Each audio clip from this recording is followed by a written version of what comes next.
मृदा या आपल्या 7व्या धड्यामध्ये आता आपण प्रवेश करतोय.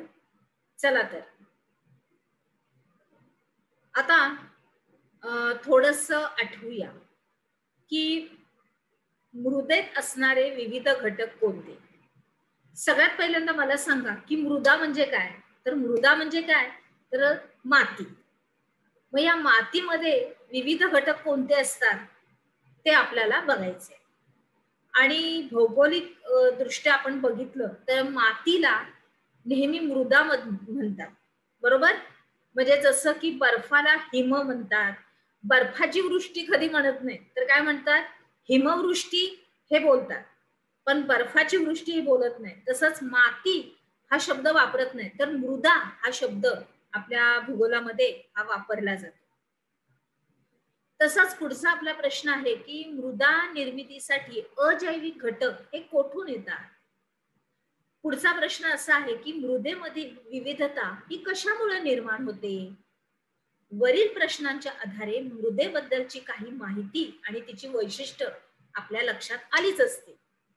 आता आपण या मृदेची सविस्तरपणे सगळी ओळखच करून घेऊया, कारण आपल्या धडाचं नावच ते आहे मृदा. चला तर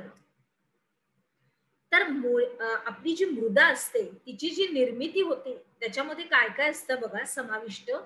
मूळ खडक, प्रादेशिक हवामान, जैविक घटक, जमिनीचा उतार व कालावधी हे घटक विचारात घेतले जातात. आणि या सर्व घटकांच्या एकत्रित परिणामामधूनच मृदा निर्मिती ही केली जाते, बरोबर.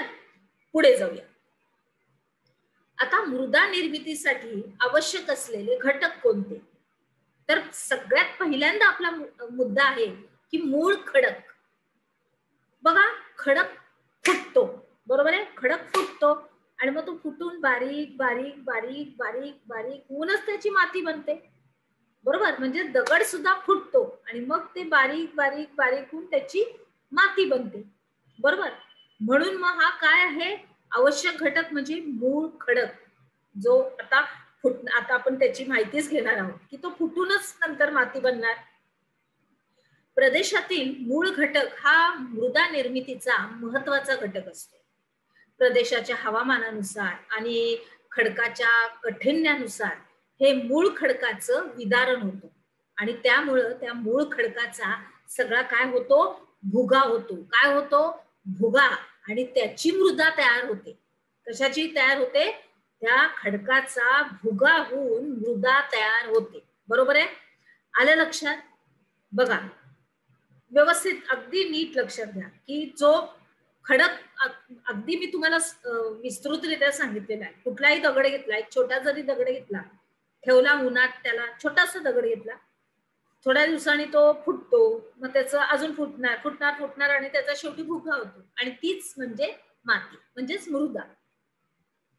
उदाहरणार्थ आता आपण बघितलं तर महाराष्ट्रातील दख्खनच्या पठारावरती असलेल्या बेसाल्ट या मूळ खडकाचं विदारण होऊन काळी मृदा तयार होते, बरोबर. आणि या मृदेला रेगूर मृदा असं म्हणतात.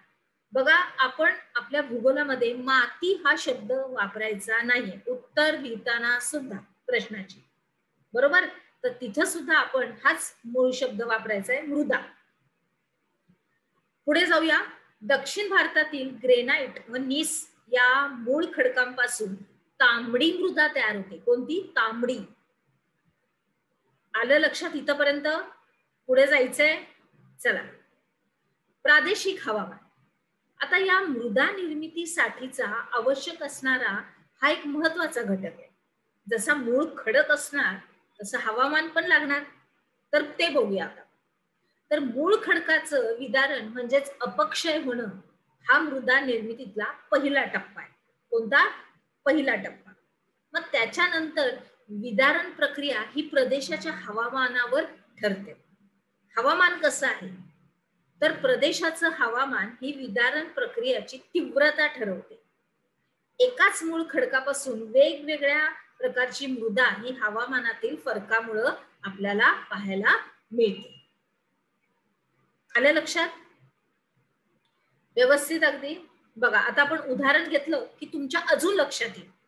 तर सह्याद्रीच्या पश्चिम भागामध्ये हवामान हे दमट असतं आणि ह्यामुळं काय होतं की तिथं बेसाल्ट या खडकाचं अपक्षालन होऊन तिथं जांभी मृदा तयार होते. कोणती? जांभी मृदा. कोणती मृदा तयार होते? जांभी. आणि खडक कोणता आहे? बेसाल्ट. आणि या मृदेचा प्रकार दख्खनच्या पठारावर कोरड्या हवामानामुळे निर्माण होणाऱ्या रेगूर मृदेपेक्षा वेगळा आहे, वेगळी आहे. अगदी प्रत्यक्षात बघितलं तर ही मृदा अगदी पूर्णपणे वेगळी आहे. पुढे जाऊया. जैविक घटक अत्यंत महत्वाचे आपण मुद्दे इथं बघत आहोत, त्यांचं स्पष्टीकरण आपली चर्चा चालू आहे. तर नीट लक्ष द्या, अगदी व्यवस्थित. मी तर तुमच्या बरोबर आहेच, काळजी करायचं कारणच नाही. बरोबर विद्यार्थी मित्रांनो? चला. तर जैविक घटक, तर खडकांचं विदारण होऊन त्यांचा भुगा तयार होतो, हे लक्षात आलं. त्याच्यानंतर हा भुगा म्हणजे मृदा नव्हे, तर ह्या मृदेमध्ये खडकांच्या भुग्याशिवाय काही जैविक पदार्थ मिसळले जाणे हे आवश्यक असते. तर कोणते ते?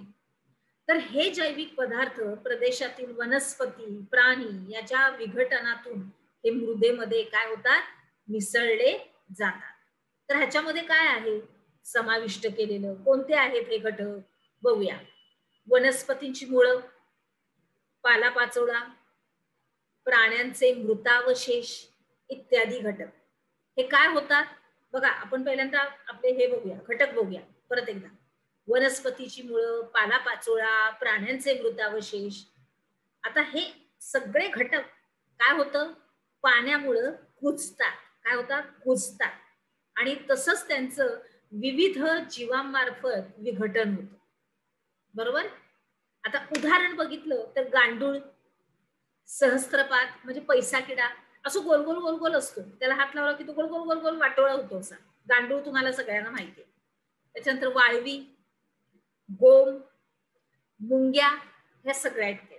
आणि अशा विघटित झालेल्या जैविक पदार्थाला ह्युमस असं म्हणतात. काय म्हणतात?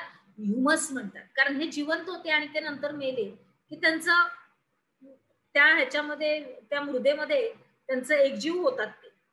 आणि हे जैविक पदार्थ म्हणजेच काय?